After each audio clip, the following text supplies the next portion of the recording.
Untamed is going to be untamed. It's going to be a little crazy. I want to talk to my people. I want to talk to my brothers and sisters. We can have grace and humility in how we interact with other people. Oh, hot dog, look at you. And nobody talked about what's really happening. And let's have conversations about what truth is.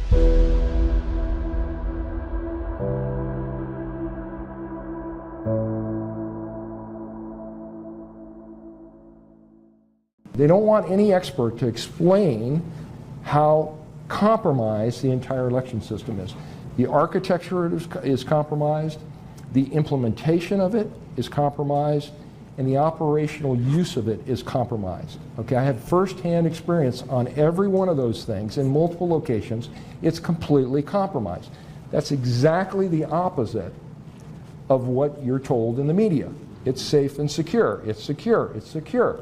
They've convinced all of the election supervisors, and I'm not saying they're bad people, but the mainstream, voting machine companies, and the mainstream media have convinced them that there's no problem here, nothing to see, when we've got a completely compromised election system. And it's been that way, I hate to tell you guys this, it's been that way for a very long time. It did not start in 2020. Correct. I have data going back to 1990. Okay, that shows it. That 1994 case that I was talking about, I had the database for Baltimore City. I had all the databases for the state of Maryland, and I inherited those. In 1992, there was a presidential election. They testified in the court case that they had not purged the rolls the way they were supposed to. So the election supervisor in Baltimore was pointing at the technical guy. They were pointing at each other as to why they did not purge the rolls. But everybody agreed they had not purged the rolls, okay? So what happened in 1992 when I looked at the database? Remember the Bill Clinton first election? Yep. In Baltimore City alone, 20,000 more votes cast than there were voters, with a population of votes of about 200 to 250,000. Guys, that's close to 10% of the votes. Think about the implications. If they did that in Atlanta, Philadelphia, Detroit at the same time, I'd say likelihood's pretty good that they probably did.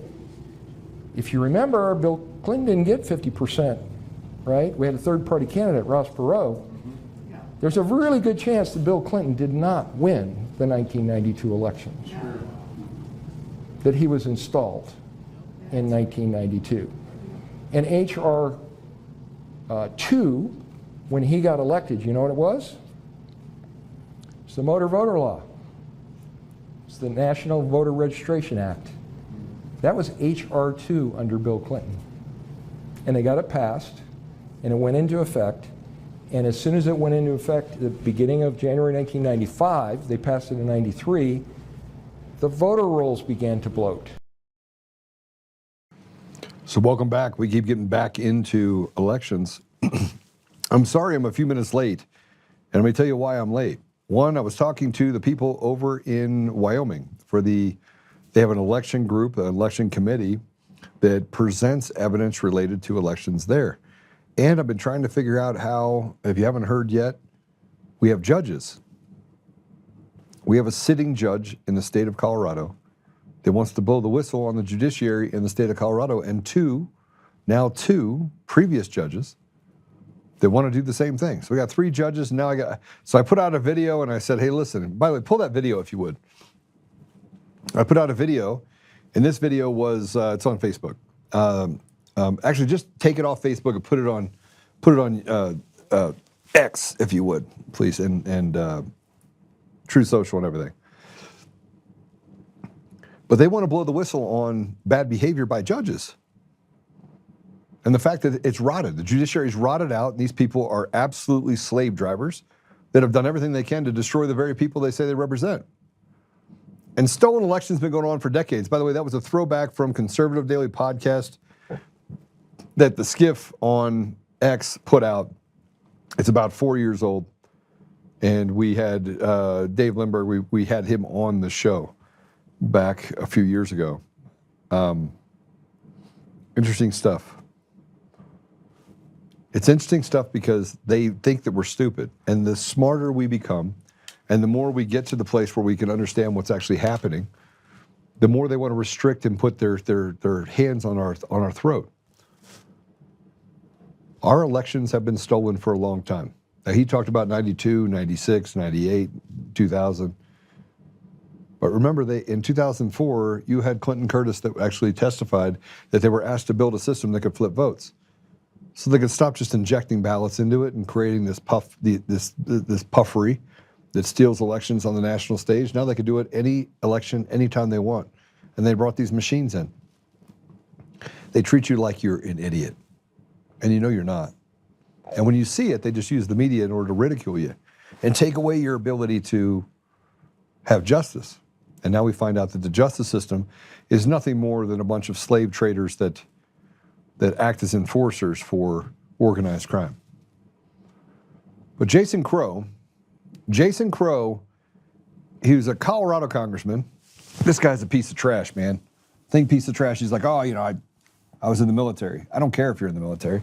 What I care is if you have the ability to represent the people you say you represent. And he doesn't. He thinks the government should have control over social media. And again, they want to take the Constitution, throw it out the window. But here's what he has to say. Let's play it. I love the idea that you're introducing this new idea of new patriotism into the marketplace of ideas. But I think too often we have these discussions with the idea that every American, myself included, is this rational decision-making engine. But of course, we live in a world where a very few people with strong corporate interests, in conjunction with social media and traditional media platforms, are heavily influencing what people think and how they think they feel about things. Mm-hmm. And so how do you reconcile that reality with what you're trying to do? Thank you. Thank you. Well, the lack of our common understanding of facts right now and the siloing of information is an incredible threat to our democracy, right? And I see that play out in my job all the time, where you can have several different TVs showing different programs right now, and they paint 2, 3, 4 different realities, right? So I believe if we are in the position of being able to legislate this, which I'm working very hard to do, to put us in the position where we have the votes and the ability to legislate it, I think we need massive reform to social media regulation and algorithms, and particularly for American children. I'm a father of young children, and I can't tell you how difficult it is to raise children in America today with the social media environment that they live in, right? And how corrosive that is.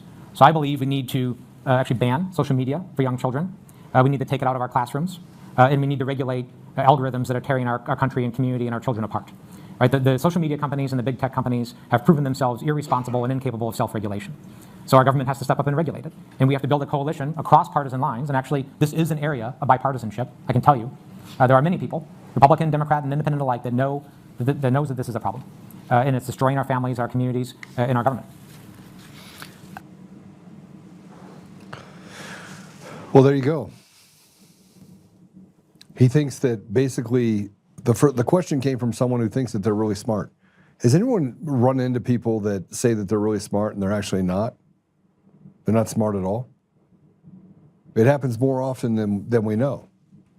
We find ourselves fighting this uphill battle over and over and over and over again.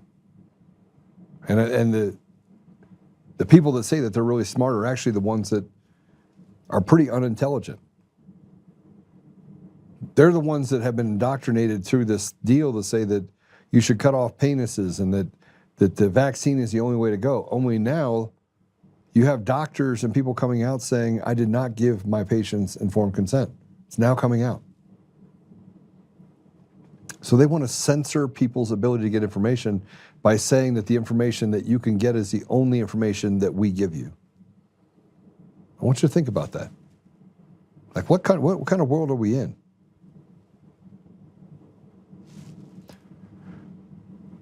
We have been trying so hard to get to a place where the American people's voice can be heard.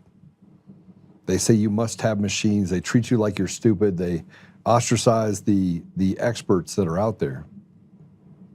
And the 6 years of work that were done, they say, oh, you're an election denier.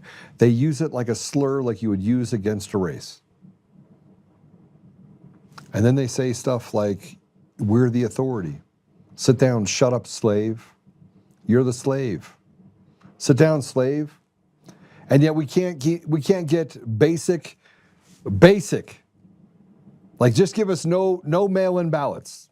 Like, what's the damage that's done by no mail-in ballots? You have precincts on every corner. Well, I'm going to tell you what the damage is done. The damage is done is that you can't inject large amounts of gas into the fire to get an outcome. And they're scrambling right now saying, man, if the American people are the only people that can vote, we're in big trouble. If the American people are and it has to be a transparent process, they're going to get rid of all of us. Like, we're all gone. And then the power brokers that are out there don't have control in their grip on the throat of Americans, treating them like slaves. So everyone says that, oh, these other countries, man, they're terrible. They have so much corruption.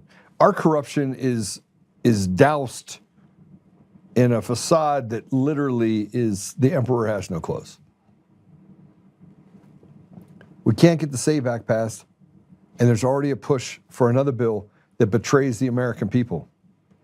You got what's going on up in Minnesota. You got what's going on in California. Now you have California senators and congressmen inside of the state of California that want to pass the Nick Shirley Act that makes it impossible for you to get to the fraud. I'm going to tell you something that you probably already know. You're a slave. You're a slave, and they don't even think you're worth it. You're an inconvenience to them. Give us your money, slave. We own your property, slave. Everything we tell you to do, slave. The judiciary rotted to the core. They're having back deal conversations, ex parte conversations. They're handing money out. They're taking bets on who's going to get what prison sentence. They're doing terrible things, Epstein list, you name it. They're on their own list. Downloading kiddie porn, sexual misconduct, doing everything they can to treat the American people in every instance like slaves.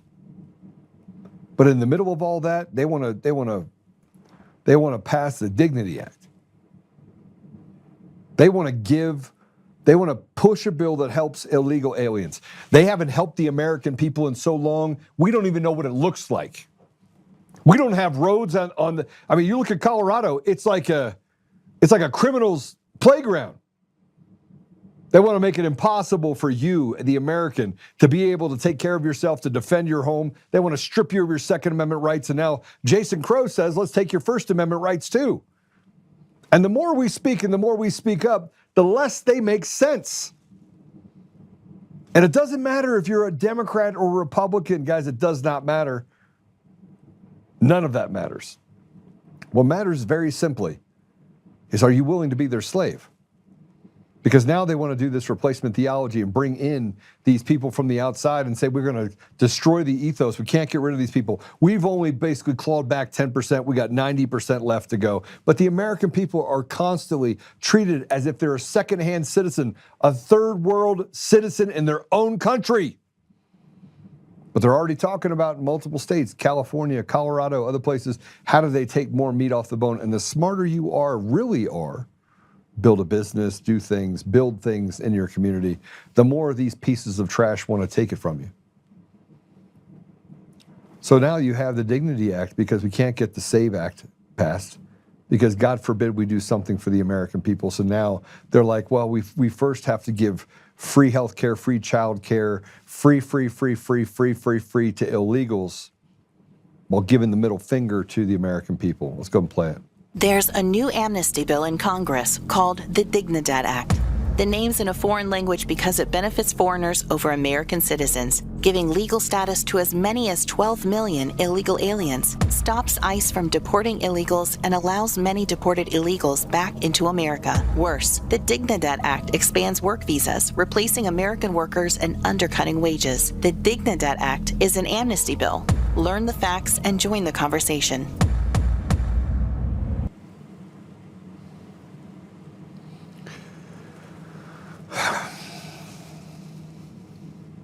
Well, there you go. It creates a legal status for illegal immigrants, rewards lawbreakers, you can't deport them. You have delayed enforcement trade-offs. He claims the bill promises future enforcement in exchange for immediate legalization. You're negotiating against yourself. They get something, you get nothing.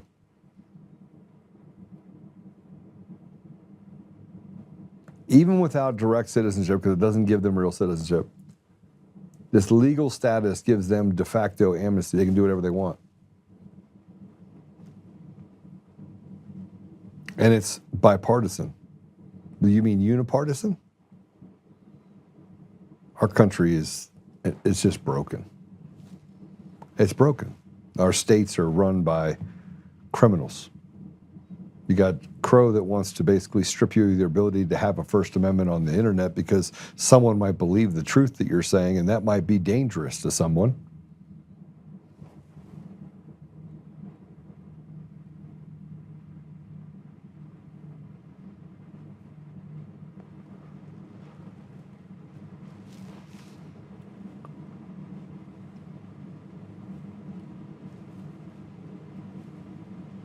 And here's a Democrat senator, by the way. You got to see this. I don't even know what to say. Just play this. Yeah, play it. How many illegals are on Medicaid? Do you know? And Glenn, Senator Grenade, please, can we, when we dehumanize, well, it's not the, stop. I was shot 9 times because I was dehumanized. I was shot 9 times because we allowed somebody to dehumanize human beings. I almost died twice, Glenn. Yeah. So I ask you once, please, do not say illegal in this committee because it dehumanizes an individual. And that's all I'm asking you from my heart. Okay. Thank you. Senator Utke. What a douchebag.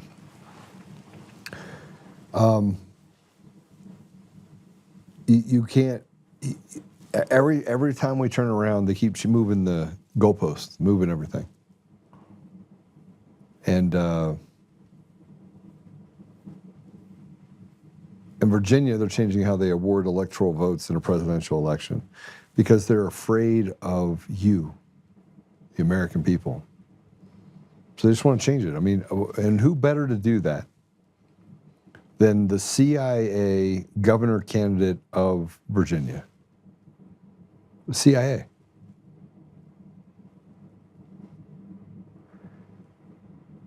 Spanberger signed HB 965 into law, effectively rendering Virginia's presidential votes null and void. The measure handing the state's electoral votes to the national popular vote winner regardless of the state's results. I mean, let me just kind of put this for you so you understand this. They want to strip you of your ability to have a voice. They are changing the rules not because it benefits you, but because it benefits them. And so they can basically just have the Dignidad Act and let 12 million people in. Don't get to the place where you get rid of mail-in ballots. Don't get to the place where you actually render it. Just create an environment where you basically take everything from the people. We're in the middle of tyranny. The example of when it fails to favor the people, you have a duty, not a right, to overthrow it is already here. Let's be honest about it. It's here. Let's go ahead and play it.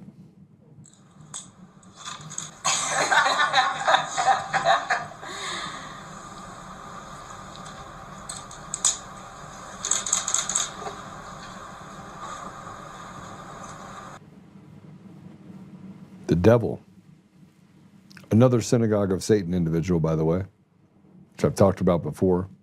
The same people that say we're not white while basically ridiculing people that are white, bringing people in this replacement from all over the world in order to come in and replace Americans, generations of Americans. We saw what's happening in Ireland right now. If you haven't seen it, it's unbelievable. But Virginia is now the 18th state plus DC to join, 222 electoral votes. The compact only activates once states totaling 270 electoral votes join. It's not in effect yet. But they're stealing states one by one. They're slowly boiling us in a vat of hot acid. So just to list the states, California has 54, Illinois has 19, Illinois has 19, New York has 28. Medium states that are in this is Colorado has 10, Connecticut has 7, Maryland has 10, Massachusetts has 11, Minnesota has 10, New Jersey has 14, New Mexico has 5, Oregon has 8, Virginia has 13. Washington has 12, smaller states. So they're basically doing the 2/3 in reverse to change the laws collectively.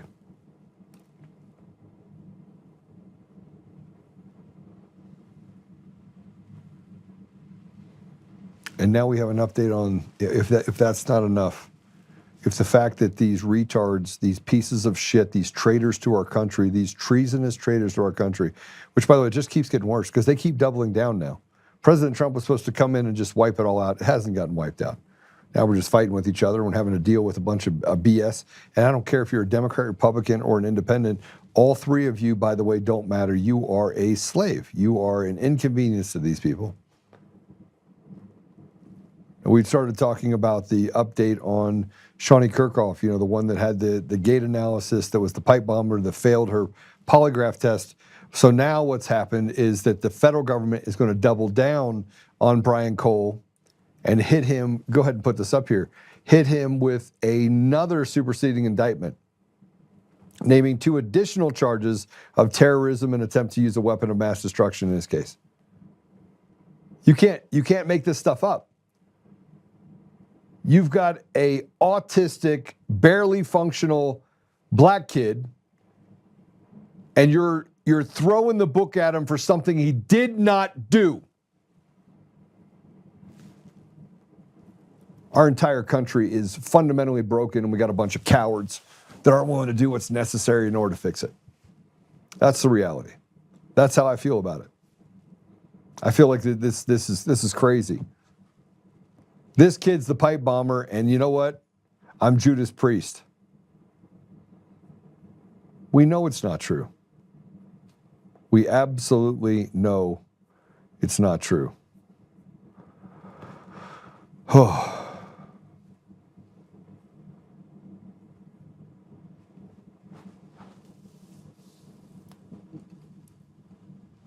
Is he in?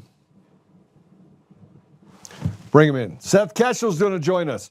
Maybe he'll talk me out of wanting to basically throw people off a cliff. Seth, welcome to the show. Joe, I've been doing that for about 5 years on your show. So, I mean, this is really nothing new. I look like I'm on a potato right now. How you doing? How you doing, brother? What's going on? How you been? Well, I'm doing good. I mean, I've been busy as hell. Every time I want to take a step back and chill a little bit, it's like, hey, why don't you do something different? Why don't you write a book? So mission is still the same. I know that your mission is constantly changing, but it's really not so far divorced from what it was when we first met. So it's going to be good to see you, and hello, Joe's audience. Yeah, it's good to see you. We've had it has some crazy stuff going on, right? It's your book, by the way. Let's quickly talk about your book. You just wrote your book. It rose to the records and is now one of the top bestsellers. Tell us about it. It's going to become the preeminent book on election corruption and the Trump. And I got first thing that more piece have moved print and audio since it released on March the 5th. And you can see that beautiful cover right there with our Smoky Boss Tweed F curve on the front. But it's been quite a ride. So you've been working on this for the last 6 years. We've collaborated on lots of different things with Mark Cook, myself, Professor Clements. Do you feel like a different person 6 years later? Do you feel like we've gotten through, and now we're in that place where it's like a rugged cowboy, man? You're in the middle of it, and you now can almost anticipate where things are going to come from. So, we have 2 ways to fix our country, ultimately, because I'm no longer really a conservative. I'm a pragmatist. I don't believe in the labels. I don't think we conserve a whole lot as a Republican Party. But likewise, you just ran a campaign for governor, so you still see utility in the political system. The problem with the political system is it's corrupted. It's corrupted by foreign and domestic influence, too much money, corruption of the incumbent parties. But look, we can't just advocate for and choose the violent solution to fix our country. Now, that could happen, and you have to be prepared to deal with it. But absent that, fixing the political process is what has to happen. And unless we start getting rid of some of these incumbents and replacing them with people that can fund a campaign, that can connect with voters, and that can advocate for the reforms to make our elections fair. See, that's one thing the White House is still pushing is election fair, but we don't have the help in the Senate that we need, and we definitely don't have the help in the courts, although I think the Supreme Court may be about to give us police. So my views are now more pragmatist oriented. Every passing milestone gives me a greater understanding of what happened on the 3rd, 2020.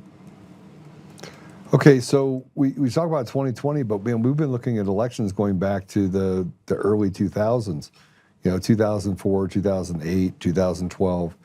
And we're finding more and more information related to how they did it, stored procedures, how they were able to manipulate the code, and that's why they hid it behind this black box. And now we have even more information about what's happening in Serbia, what's happening in China. Obviously, we pulled out Maduro from Venezuela, and you have people that are chirping like birds. Why is it taking so long to get to a conclusion if we know that the elections are stolen? And they keep trying to say, there's still people saying safest standard, gold standard. Seth, we know it's not. It's nonsense to even have the conversation anymore. Why aren't people in handcuffs and why aren't people in Guantanamo Bay? Well, there's a lot of people that benefit from the corrupted system of elections maintaining the status quo. And they're not Democrats. Now, it's mostly the Democrats at this point, but in the book, I made a point in chapter 4, a history of election fraud. I literally wrote that chapter for the good conservative who says all the right conservative talking points, and he believes that the government's corrupt, he believes the media is corrupt, he believes the schools are corrupt, but he won't go so far to believe that elections would be stolen. Is that anyone in power is going to do everything possible to stay in way ever since people have been in power, even before democracy. And I wrote about Mark Harris, who's a U.S. congressman from North Carolina. Well, in 2018, his election was thrown out using North Carolina in a special election. So this is a bipartisan problem, and to rip off the layers of corruption may be to expose friends caught in the fire. I think that's why you don't see much political action on it. All right, so let's kind of unpack that a little bit, because we have this uniparty. I think you've seen this, the Republican Party become largely anemic, largely betrayers of the very people they say they represent. It's hard to see to the bottom, like who represents what. Like it's almost as like everyone's for themselves, as long as it comes with a paycheck from the end of it. At least in the political structure or the struggle that we face. But how are we going to fix it if we can't get to a place where the people's voice are even heard, even on a local level? Like nobody has an appetite for machines or mail-in ballots. They just don't. So why is it so difficult to fix what should already be fixed? All right, it's just it makes no sense to me, Seth. It makes no sense. Well, I think we have top dollars. We are definitely victims of corruption when it comes to the courts. When it comes to fair laws, we have the states and the federal government on the elections clause versus the federal government's authority to come in and write a lot of this stuff. And then you have even red states like Idaho and Missouri refusing to comply with the Trump DOJ to turn over voter rolls. Back to the question of who is this going to expose? Because I don't think either of those secretaries of state are corrupting the system actively themselves. I think it would expose massive corruption of the voter rolls going back decades and create a problem that they don't think they need to solve today. But for the ground up portion of this, we're not entirely victims. And you've alluded to this plenty of times. That's one thing that you do with that fireball attitude that you have, is you compel people to get involved and to start caring. Okay, and that's the most important part. And I would consider Maricopa County, just up the road from where I live today, is the symbolic ground zero of the election corruption in this country. It's equal to Philadelphia, Wayne County, Milwaukee County, Fulton County, but it was where the election was called on November 3rd, 2020. That there's a big media arm to the election corruption as well, setting expectations. And less than half of the precinct committee man spots are filled with a Republican precinct committee man. Same thing here in Pima County, which is 15% of the vote in the state. So until we have average Joe, Billy Bob filling Republican precinct committee man problems, can we really say that the layperson is involved in the political solution? Because from that ground level, you get people like Rachel Keshel, Rachel Jones. When I met her, Rachel Keshel, who was one of the grassroots figures, who came together as a team of three and raised just enough money to get elected. Can't there enough boots force collect signatures, and we can't even begin to attend these party conventions where the party planks are directed towards good solutions like election integrity. So how do we marry up the top-down problem with a bottom-up solution? And we're 5.5 years into the election integrity problem, and we still haven't grasped that. Yeah, so this is where it gets into the meat and potatoes of the stuff that we were studying 3 or 4 years ago, Seth. I mean, look, we had a lot of information in 2022 after you say Maricopa, which is, ground zero for audits. We had information, we had reports, we had a lawyer for the Senate inside the Arizona Senate that was able to massage and change the outcome of those reports by Doug Logan. And he said on this show, he said, Joe, I couldn't tell the people everything because it would have created a constitutional crisis. So we know, we have volumes of information right now. And we're heading into one of the most important elections. We keep saying one election's more important than another. President Trump wins, but they're still stealing elections. And we're now getting a regurgitation of the information we already saw 2 or 3 years ago. And now people are surprised by it. Like, I can't believe whoa, we've got it now. And you and I are looking at each other like, what is happening here? No, I agree with you. The 2024, my at 20 concerns that were validated. The model was the votes electoral states and to lead certain states to trend as they otherwise would. So you have Texas and Florida becoming Republican blowouts, and then you have New York and California losing millions of votes of margin each. Yet the existence of the corruption machine still exists because in California, Harris trailed Biden by 1.8 million votes. In social studies, presidential elections understand that somebody running from their home state has a home field advantage. So how does Harris lose 1.8 million Biden votes in her own home state? Trump barely gains any votes at all, yet cuts 9 points off of the total margin. Yet the Democrats in December flipped 2 U.S. House seats that the Republicans held. So one of the main legislative problems we have in this country comes from the top of the ticket election cheating.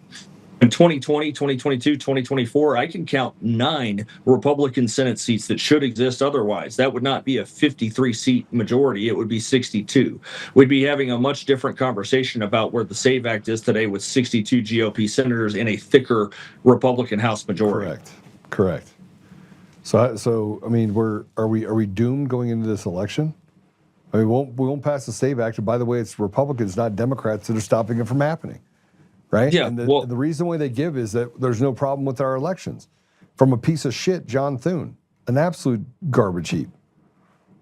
Well, Lisa Murkowski's even worse. Murkowski's a political dynasty from Alaska who survived a Republican primary she lost in 2010 and ran a write-in campaign and harvested every single ballot from every village in the frontier of Alaska she could find to get back in, only to come back to Congress and represent a Trump plus 13 state.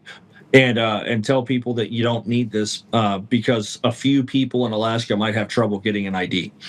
This is how the uniparty operates. My forecast for the 2026 midterms has the Democrats likely to win the House. A lot of that is based on historical trends for 92 years and how the president's party fares. But the Senate, it's a tough map for the Democrats, but they definitely made a number of races potentially competitive by their inaction. But Joe, I'm not so confident that the Republican majority likes to be in the majority. I think they like to be in the minority where they can rail against the party in power and raise funds as these super conservatives with no pressure to actually do anything.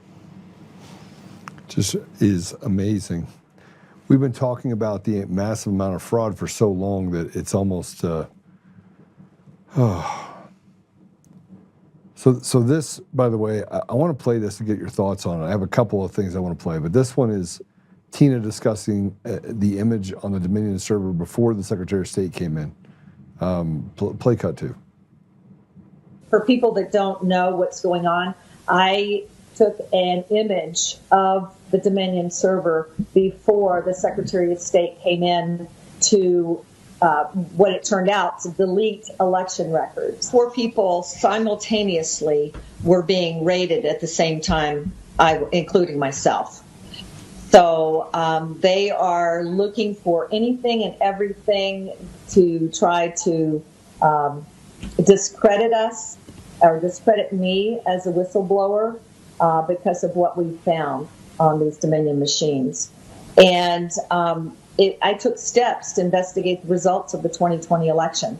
So, and the Democrat Secretary of State, Jenna Griswold, and the political parties connected to Soros are coming down on me hard. Merrick Garland. I mean, they do not want this information out there. Very powerful people that do not want this information out. Merrick Garland turned the FBI on parents that showing up at school boards, as you were just talking about, to protest critical race theory and things like that. So anyone that doesn't agree or threatens their position or brings out information that is factual, they are trying to discredit.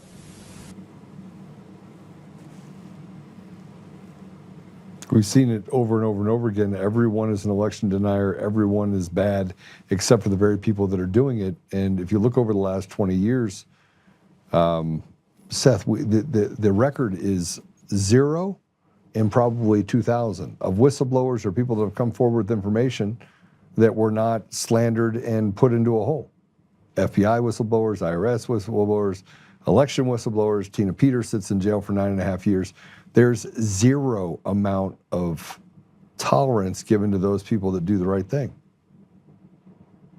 Well, the problem is the people that make all the decisions in this country are the ones that are steadfast in those positions. The people themselves, 40% of Americans at the time of the 2020 election believed that election was tipped by fraud.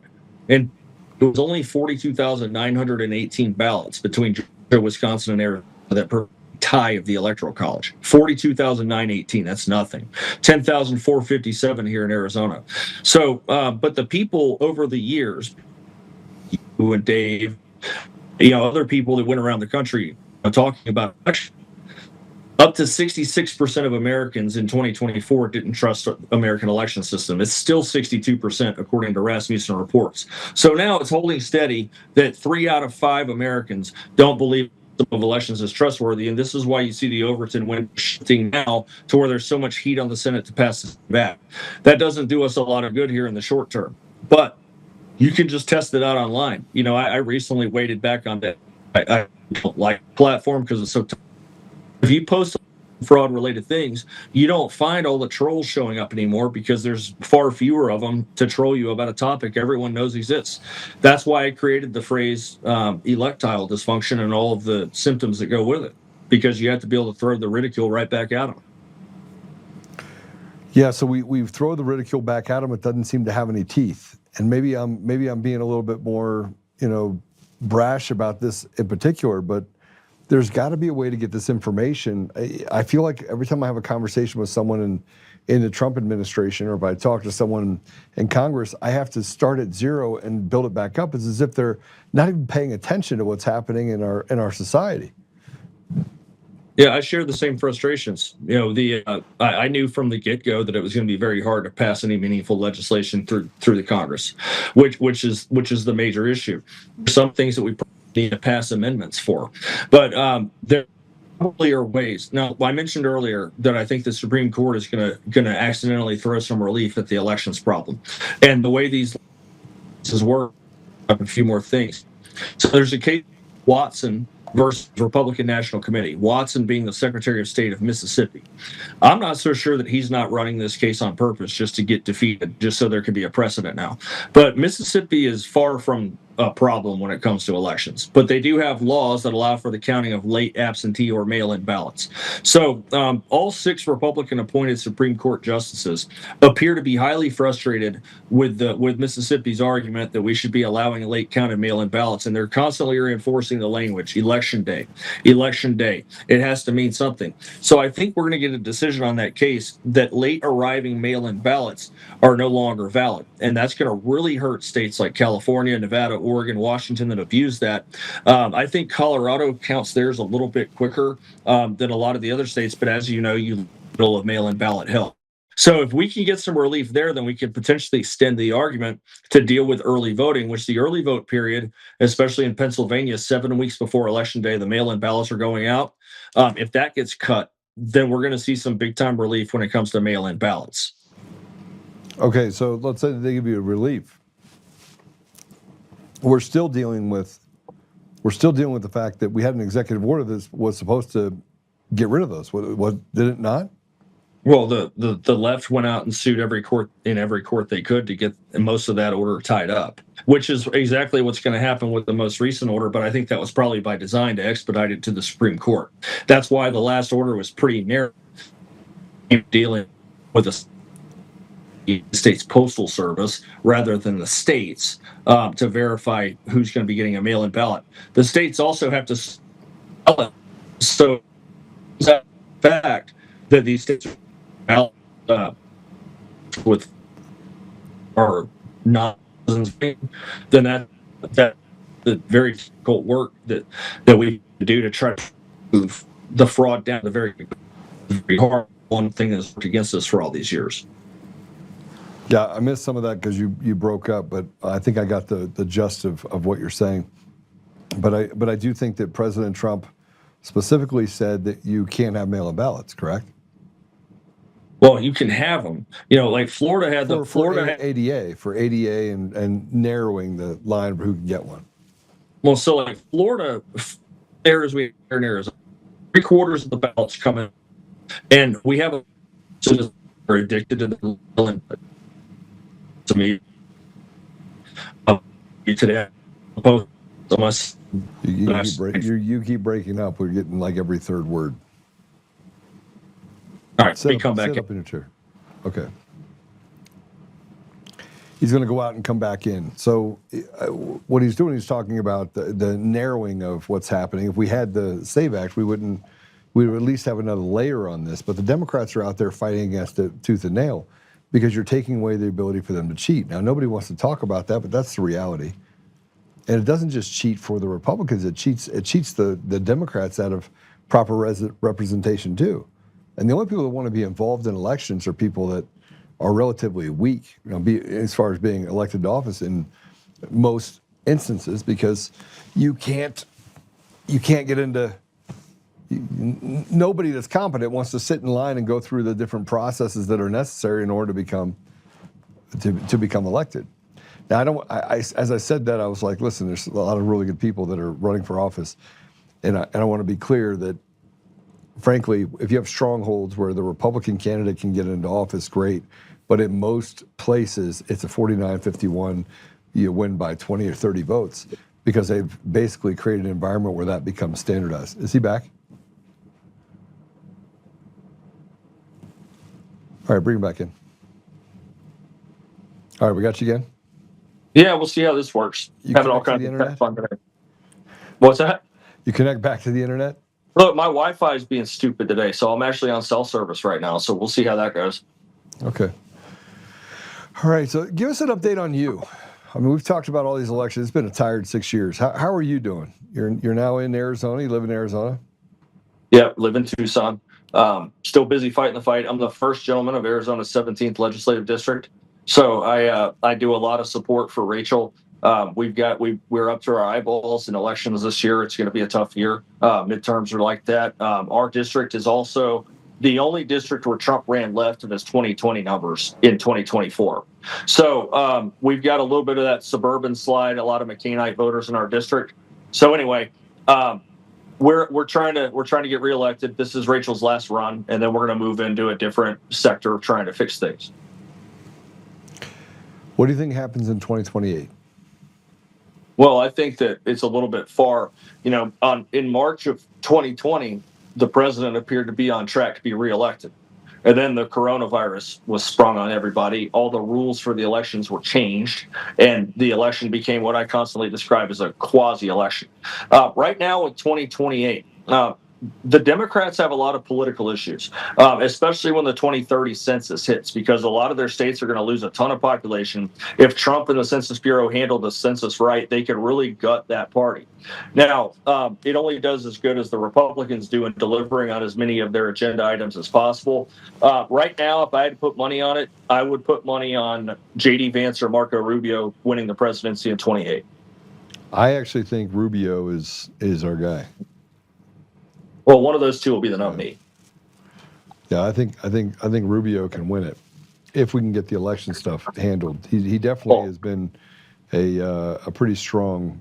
I would say there is no other Trump. There's only one Trump, but I see him as a very dynamic leader, completely different than when he ran for office way back in 2016. Yeah, I think he probably broke a lot of the ties that moored him to an ineffective platform. That's the read I get on him. He seems to be much more of a pragmatist than I remember when he was early in his time in the U.S. Senate. Yeah. All right, Seth. Hey, thanks for joining us, brother. I really appreciate it. You look good. You look like you're well fed. No, well, Rachel put 30 pounds on me, and we built a gym in the garage, so we're going to have to do a 225 bench off sometime, Joe. See how that goes. We say win, bro. We say win. We start with push-ups and do whatever you want. Just say win. All right, good. Win. Well, how about at the Douglas County Fair, June 26th and 27th? I was really glad to hear that you were coming out. I was talking to Heidi, and I told her, I was like, Seth Keshel, you got to have Seth on there for sure. Yeah, well, we'll do it then. We'll bring all the equipment. How about reps for vets? We can just go right down the street. We can go right down the street from me. Reps for vets. Done. Yeah, charity. All right, cool. All right. Hey, God bless you, brother. It's good to see you. See you, buddy. Thank you, everybody. Right. Thanks, Joe's audience. Yeah. Seth Keshel is a good man. He's a very good man, and the things I know about Seth are I could write a book. Just about that. I wonder if I could write a Seth Keshel book. See how that would go over well. You'd probably get mad at me. We're going to take a quick break. When we come back, I didn't want to cover this. I didn't want to cover it, but I keep getting phone calls and emails and text messages that says, Joe, Victor Marks. Now listen, I think I buried the hatchet with Victor Marks on Saturday at the assembly. Walked up and he said, we're all in it for the right reasons. And I was like, okay, sure. And I shook his hand and I walked away. But now we have more questions than we do answers. And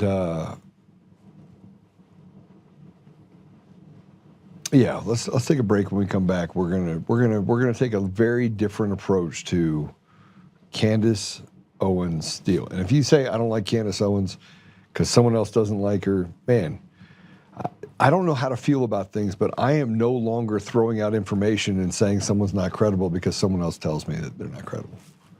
I don't believe that. And two things can be true at the same time. So we'll be right back.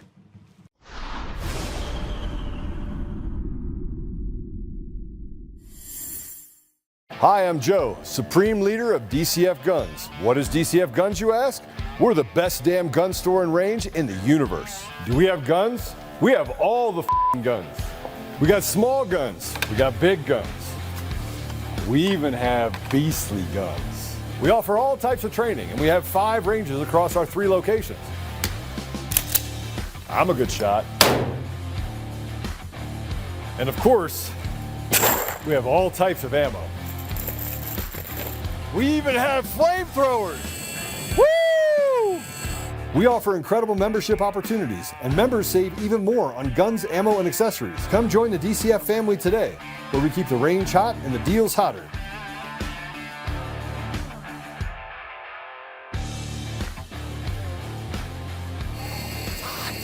It's hot.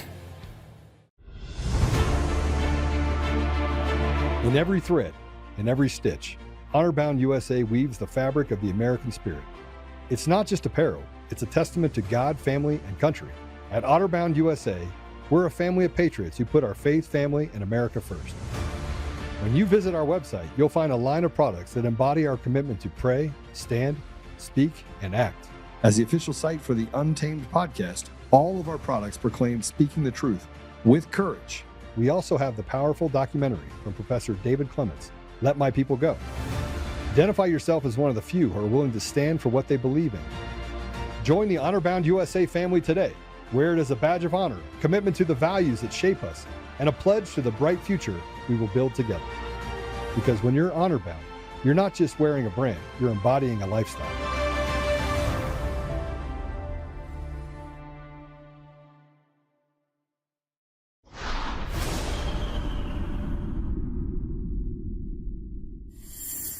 Now, on background, you should know that his real name is Vaughn Victor Kennedy. Well, he says it's Vaughn.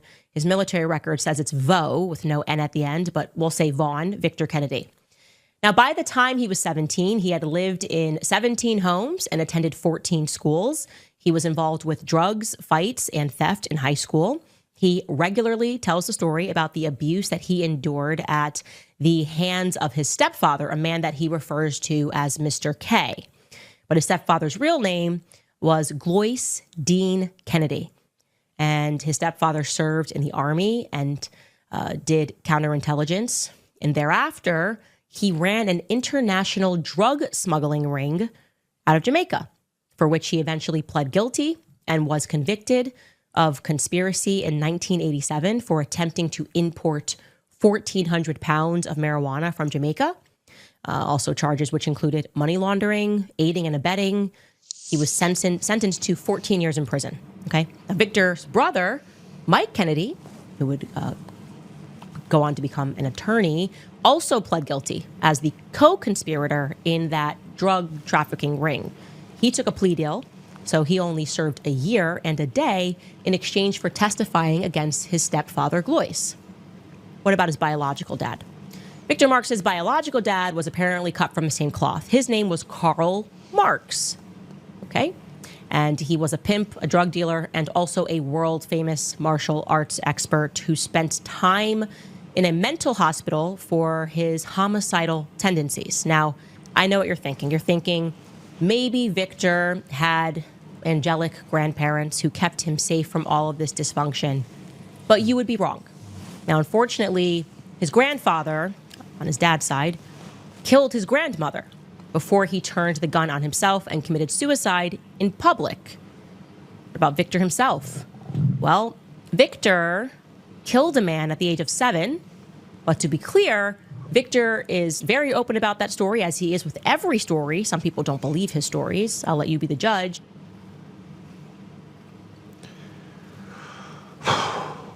Candace went on for 58 minutes. And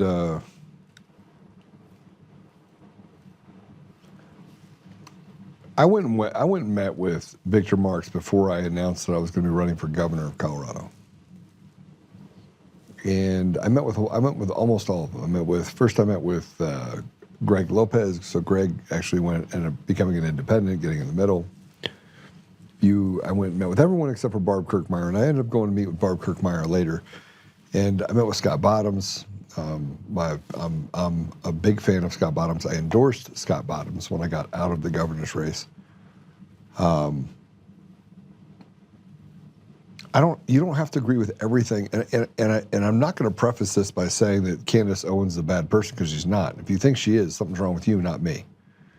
Because enough people have said things about me that frankly are absolute crap, and she's not a crazy person. She's not crazy at all. But vetting is important. And so when I went to go meet with Victor, I sat down with him. I got to do the tour of his property in Colorado Springs, outside of Colorado Springs. And I was really good at what I did overseas. I was really good. I was exceptional, actually. And something didn't sit right. And so when I don't participate in anybody else's idea that they want to go dig up stuff on other people. I think that's completely, it's antithetical to who I am as a person, because if I'm digging on you, it's because you did something really, really, really bad. Running for governor doesn't rise to that level. But before I actually went to run, or as I was getting ready to run, I called a few people that I know and I was like, let me see the file. And they're like, what file? And I was like, you know what file I'm talking about. And I knew there was a file. And so I looked through the file of information, and I'm not talking about the file that Darcy or Corey or anybody else put together. This is a file of, here's our preferred candidate, and Democrat strategists do it, and I have friends on both sides. I'm a technologist, right? So I have friends on everywhere, and I wanted to see it. And it was compelling. It was compelling, and it wasn't compelling from the standpoint. I almost feel bad for Victor, because Victor's a victim of his own environment, and I don't know which part of what he says is true or not true. I just know that a substantial amount of what he does say, there's probably some truth to. I'm bipolar. I have mental illness or something happening, homicidal thoughts, things like that. That's probably true. I hope it's less true and maybe hyperbolic, because the fact that someone with those issues would want to run for office is problematic. But there's a lot of them. You have Jimmy Sangenberger in Colorado. He's a self-proclaimed media personality. I don't think he has an audience at all, but Jimmy is on the radio. He was he's just a weirdo. But he was also institutionalized, so that he wants to be inside of government. And you have other people like this kid Nick down in Colorado Springs, again, another mental case, and you have all these people that are mental cases that get involved in politics. It makes me go, man, that's why our laws, everything's screwed up, is one, we have nutballs being put in office and because they could easily be controlled, and two, nobody wants to be around nutballs. Sorry. Vetting is important, but the more information I got on Victor, the worse it got for me. And I was like, wow. And then he started attacking me, saying that I was a part of a mean girl, he called it the kindergarten cabal. I don't punch down. You can ask Patrick, you can ask Damon, you can ask Apollo, I just don't do it. If you don't take a shot at me, I'm not taking a shot at you. I'll just feel sorry from you from this side. And people are like, well, this person's bad. I mean, if you do stuff like John Thune, he's a traitor to the country. Senator John Thune, he tells us that sit down, slave, we're not going to pass the SAVE Act because we don't want you to kick me out of office. Same reason why we don't have term limits. But this is how Victor responded. This, by the way, how Victor responded to the 58 minutes, which, by the way, I haven't even watched all 58 minutes. I didn't watch it. I have not watched it yet. People are like, did you watch it? And I was like, no, I have not. I've seen tidbits like this, but I have not watched it because I've already seen the file. I know, and I've already had conversations with Corby. I've already seen it. I've seen this show. The issue is that he's running for office, which we're going to talk about in a minute, and he presents himself as someone that he's not. It's a mirage. And it doesn't take a rocket scientist to figure that out. This has nothing to do with him running for office, so if you want to support him, support him. But why did he show up to the assembly with 12 people in tow? Why did he stay behind? There's a lot of questions. But here's how he responded. Well, all righty then. Love you, Candace. Let me know when you want me to come on the show. Praying for you.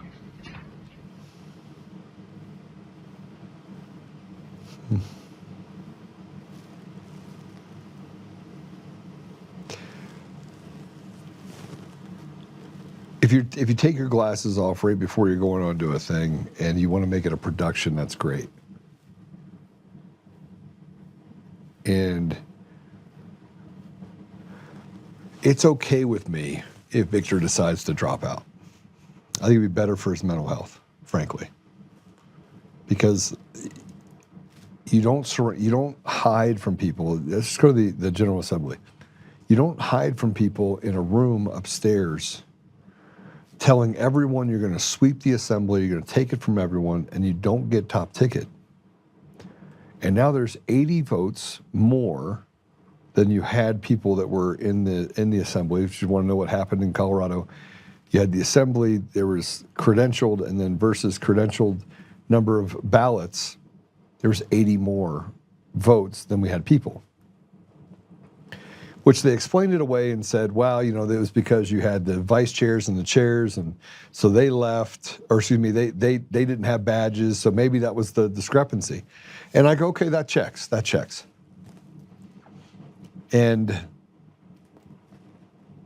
then why wasn't the down ballot? See, it was the governor's race and the down ballot. Why did the down ballot race then fully check? Why was it right? It was only the governor's race that was a problem. Let's put this up here. This is from somebody that was at the assembly. One candidate sitting with his wife and delegates on the hard bleachers all day and walked to the front door of the building without security. Another candidate enjoys special treatment on cushioned chairs above everyone watching down and only exits his safe zone with 20 plus of his paid security detail and entered the facility through a side door surrounded with his security detail. Another is at home, thanking God she wasn't even a part of the Republican Assembly. I never said she was dumb. Now ask yourself, which one deserves to be a leader? Which one is avoiding special treatment? Not that the establishment would give it, LOL. Which one answers all questions from anyone? Which one doesn't vote like a Democrat? Which one values the caucus and Republican Assembly process that allows anyone, not just wealthy people, into the party?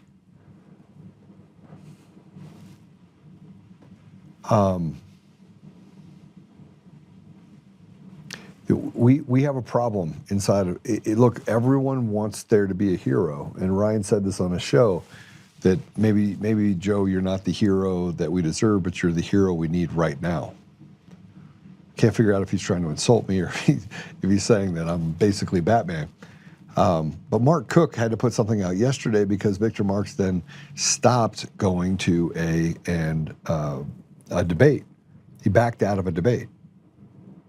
And you should debate, right? You should be debating. You should be able to debate.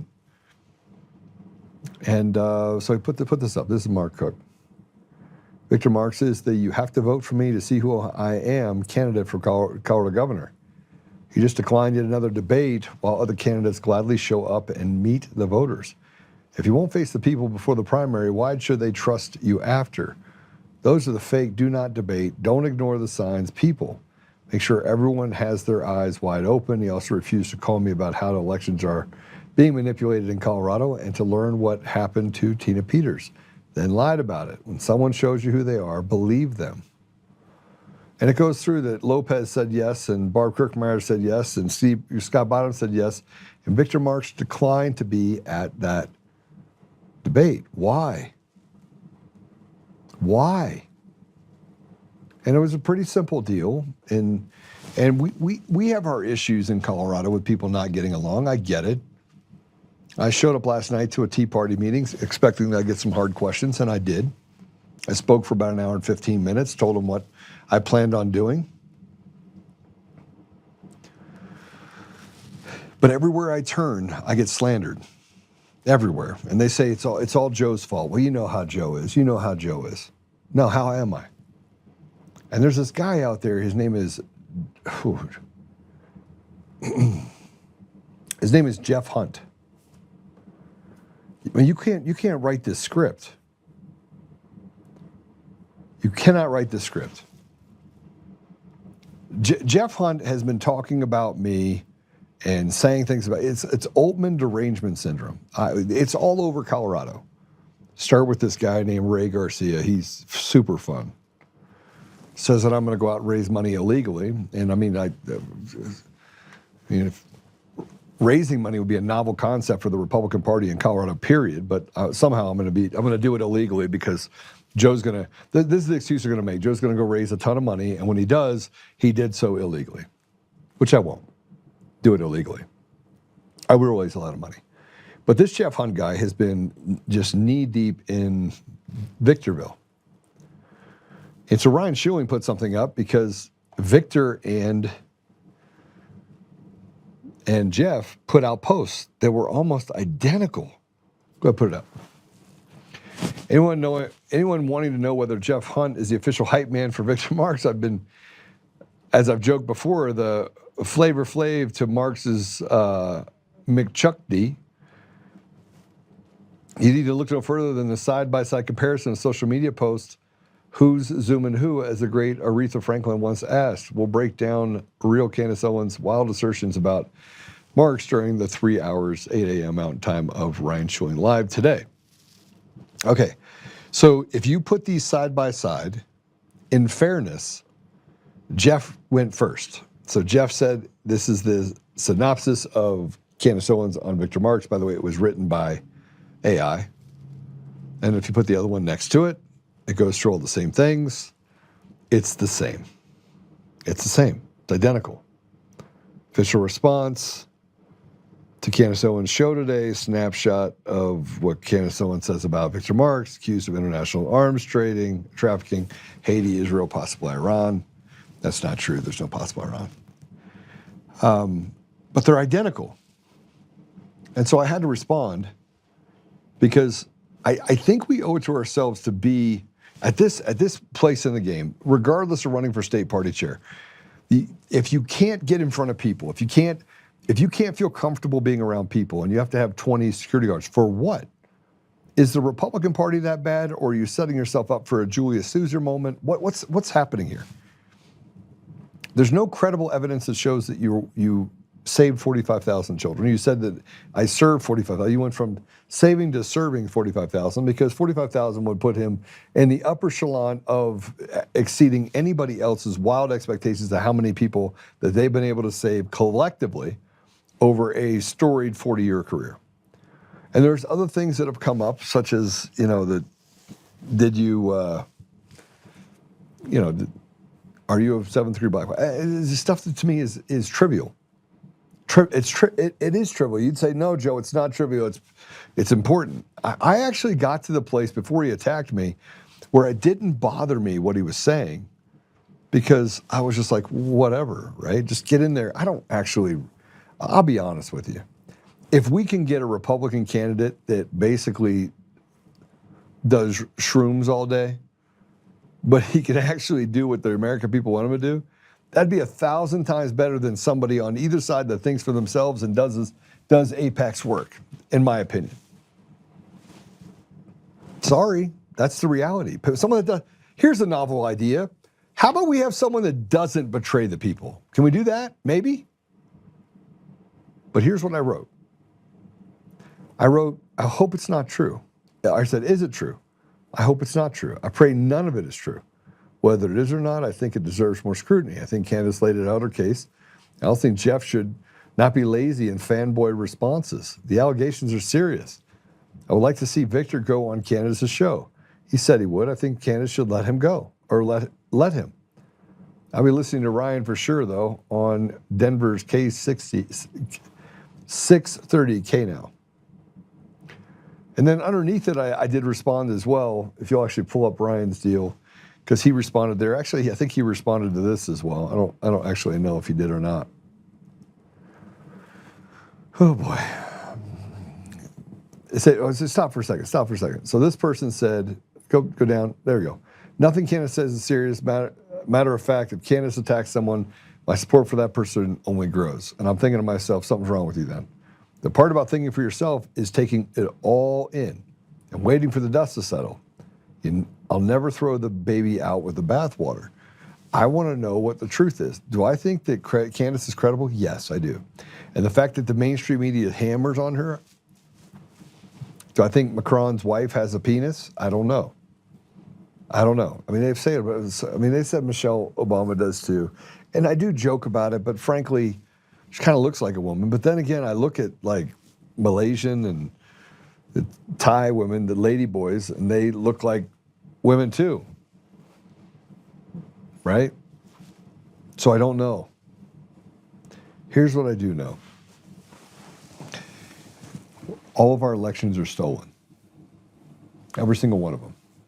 There's not an election in this country that is put down on paper that doesn't have a larger degree of fraud. When you talk about stored procedures, when you talk about all the things that go into the code itself, whether it be rootkits or it was designed that way purposely or the chaos itself, is their gas to the motor of being able to stuff in fake and fraudulent ballots. There's so many different ways to do it today that frankly, I think it changes. And I think we should be aware of the fact that they now can change it at will. They can do whatever they want. The chaos is basically the gas. And it pushes people to not want to deal with it. They just scratch their head and they're like, just give me an outcome. Because people are typically good. Typically. And they don't have time for the nonsense. Retards like nonsense. So as I sit here and I say that all the elections are stolen, and I look at what's happening with Victor and all the stuff that he's going through with Candace and Corby and trying to sell, 50,000 guns to Israel, and I think about that and I'm like, yeah, but the State Department doesn't have a high regard for him, and nobody actually. I mean, I call people to ask him what they think, and they're like, yeah, he can't do any of that. Like nobody would sell him anything. They don't even take him seriously. That's the response I get back. And so I say to you as I'm sitting here talking to you that could it all be true? Yes, it could be true. Is it? Did he kill someone at 7 years old? Did he go through all the processes? Is Erica Kirk a bad person? I don't know. I'd pray not. Like I said before, I hope not. I hope it's not true. I hope none of it's true. I hope that Charlie Kirk was killed by some disgruntled guy. Why? The narrative has huge problems, but they all have huge problems. Every narrative I've heard has a huge problem, which means chaos favors the op, doesn't favor the people. It feels like I'm going all the way back to the Kennedy assassination, and I'm looking at it from the top of the depository, and I'm on the 6th floor, and there's a 7th floor, and you're saying, okay, you shot. By the way, I was there just a couple weeks ago, and I got to see it, and I went, wow, this is different than I thought. It's a more compact area. The shot came from 160 feet right out the window. I'm looking down at it. I'm like, well, that's a much easier shot. And everywhere you look, it looks like it's coming across this grassy knoll, and that's where the shot was taken. It's not. Just think if you were, if you saw it on TV and it looked like the grassy knoll was way over here. No, it's literally right there. I mean, it's a very small area. So the chaos makes it even worse because you can't figure out really how to get your bearings. Well, I can't do this, can't do that. But this one's different. This one more and more keeps coming out. And frankly, I've seen the file. There's more to come out. And so I say this because I want Victor to have health. I want him to be healthy. And someone that has tendencies to do certain things or act certain ways faces a great deal of emotional strain, not just inside the race, but outside of it. And someone should have known that when they actually put him in the race. They should have known that. They should have known it. So I hope it's not true. I do. I hope that I do hope that he's not running guns and doing all that stuff. I did not go see the Candace deal. I probably won't watch all of it. I don't have time. Number one, I'm running for state chair, and there's too much to be done.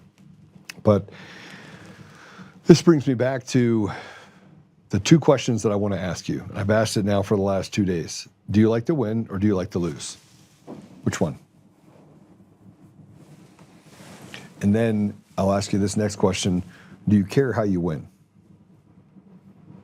See, I'd rather win terribly than lose graciously. I want to just scrape, and I want to fight, and I want to get to a place where we can have ethical, moral standards. And I don't care how messy it is as long as we win with that mission in mind. So think about that. He becomes a candidate because somebody chooses him, and we go through all this. We still got to get to a place where we can actually ask ourselves a question, and that is, can we win with that candidate? And those are the things that I think you have to ask. Let's see what we got here. Both Erica and Marks, I'm more inclined to believe Candace. Yeah, I think a lot of people are. I mean, she had over 1 million people that watched it in a 2-hour period of time. An autistic black man planted the pipe bombs. No, he didn't, but I think I know where you're going with that. And now I can't believe it. How can I believe anything the government says? You can't. You can't, because you're a slave. And the sooner you actually figure out you're a slave and that they're now saying they should take away your right on social media to speak, and that you're not smart enough to come to your own conclusions with what's sitting in front of you. And I know you should say that the grass is green, but I'm telling you it's yellow. Your grass is yellow. It's not green. That's the stupid of what we're dealing with right now. So, all right. So I'm going to get going. Apple Podcasts, Google Podcasts, Spotify, Pandora, iHeartRadio, TuneIn, and more. I had a great show today. You get a chance to go watch it. Go give me your thoughts on it. The judge is going to be a monumental task. Like, I am like exhausted sitting here talking to you right now.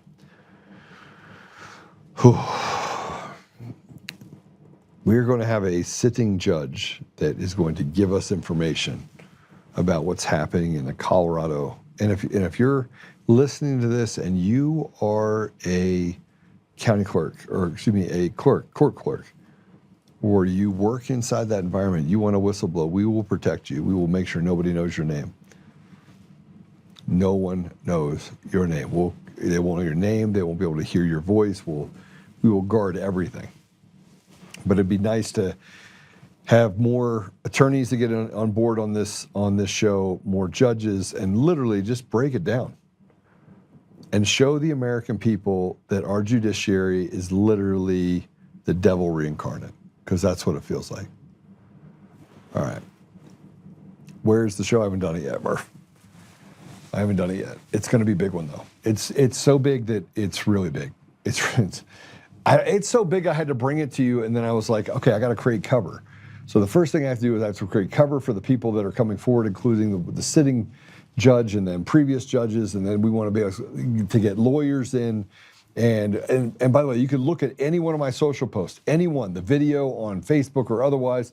You can go to any of it, and you'll see people that are just stacking up on it, going, "This is what happened to me in family court. This is what the judge did." I mean, it's literally infecting itself in such a way that everyone wants to get into the action. So there's no question that we've actually hit a nerve, because I have someone that is that works inside of. Okay, I probably shouldn't say that. It's going to be a really big show. It's going to be a big show. I'm not going to say anything more, because I can tell you right now, they watch my shows every day. So, hi, Mom. They watch my shows every day, and they do so just so that they can come up with some more fodder. But this is going to blow it out of the water.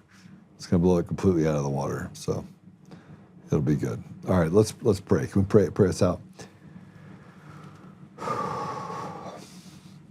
Father God, we just walked through a lot. We know that our elections are fraudulent. We know that we're here for restoration.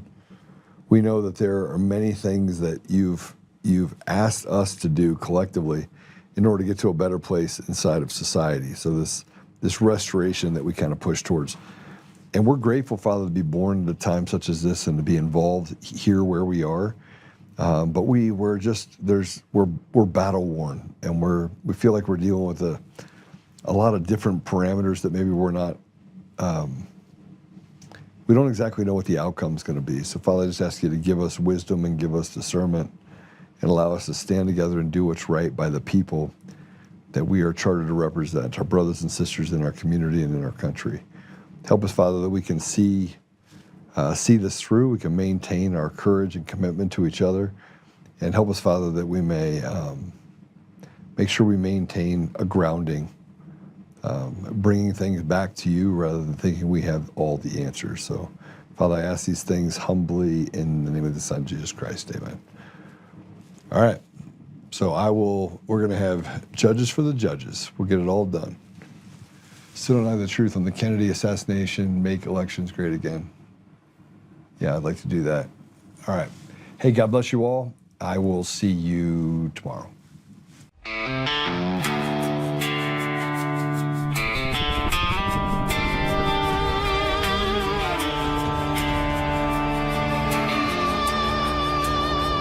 Rise up, Untamed.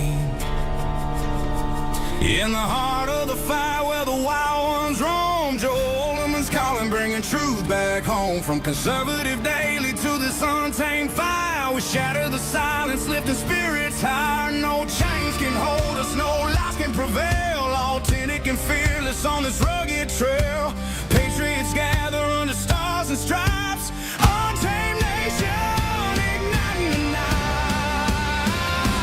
Untamed nation, let the truth roll out in this land of the free. Standing proud from sea to shining sea, we won't back down. Catch the fire, wear the crown. Untamed nation, it's our battle song, motivating hearts where the brave belong. Yeah, untamed and wild, forever strong. Play it again all night long.